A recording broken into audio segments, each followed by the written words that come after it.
落咗車啦，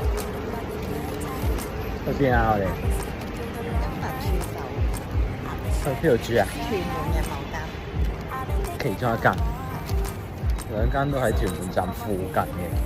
咁上次我哋已經住咗另外一間嘅，今次就去第二間。係啦。咁我哋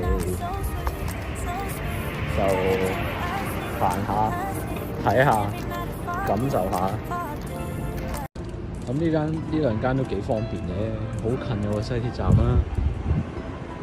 咁沿住條斜路落翻去，咁就已經行得到去嗰兩間酒店啦。咁樣是哪一間啦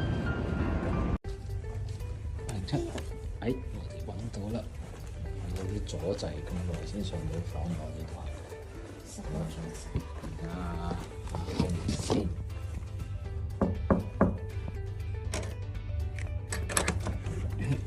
哦，入到啦！開10卡，哇！睇下先，我哋間房 upgrade 咗啊，2張大床。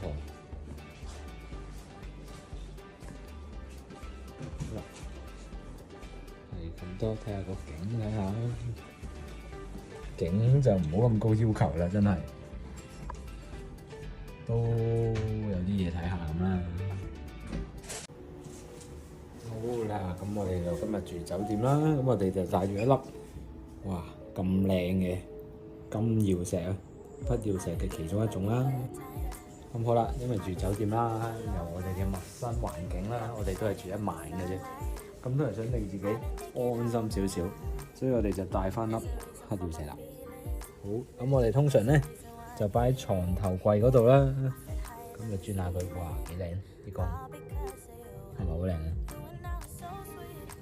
係啦，咁通常就擺喺度就得㗎啦。咁我哋就安心住一晚啦。突襲一下先，趁你食緊嘢嘅時候。昨天如何啊？一入到去，咁我隔離嗰個就話啦，個廁所係有啲暗嘅，但係都感覺冇乜嘢。咁我哋就擺咗粒黑曜石啦。咁成晚真係幾安心嘅，瞓得到真係自然醒咯。